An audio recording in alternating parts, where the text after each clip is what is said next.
How do drugs and alcohol affect consent? Have you ever thought about how substances like drugs and alcohol can impact the idea of consent?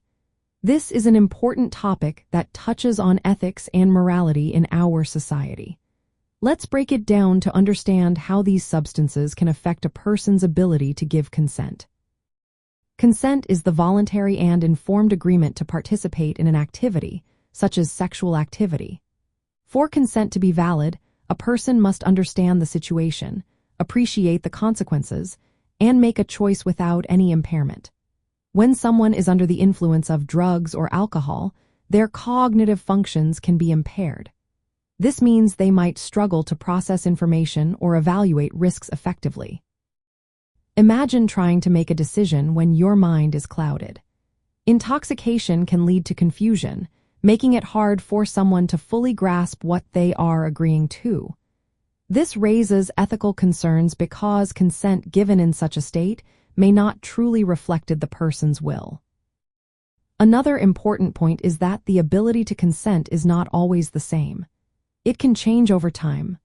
A person who is intoxicated may lack the capacity to consent, while they might be fully capable when sober.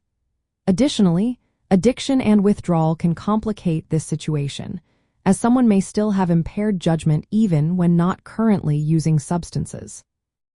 Ethically, respecting a person's autonomy is vital. Everyone has the right to make decisions about their own bodies. However, substance use can create vulnerability. Individuals may feel pressured or may not fully understand their circumstances, which challenges the validity of any consent given while under the influence. There is also the risk of coercion when drugs or alcohol are involved. Offering substances to someone to gain their agreement can be seen as exploitative. It is essential to recognize these power dynamics and ensure that consent is free from manipulation.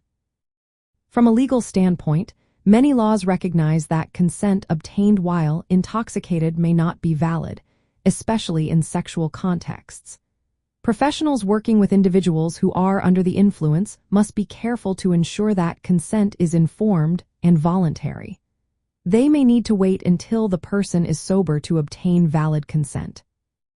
In practical terms, this means that in healthcare and research, extra care is taken to assess a person's capacity before obtaining consent.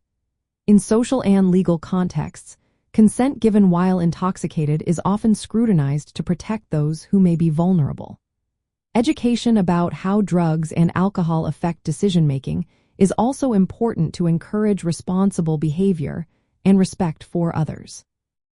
In summary, drugs and alcohol can impair the cognitive and decision-making abilities necessary for valid consent. Recognizing when consent is compromised by substance use is essential to protect individuals from harm and exploitation. It is vital that consent is informed, voluntary, and given by someone capable of making that decision freely.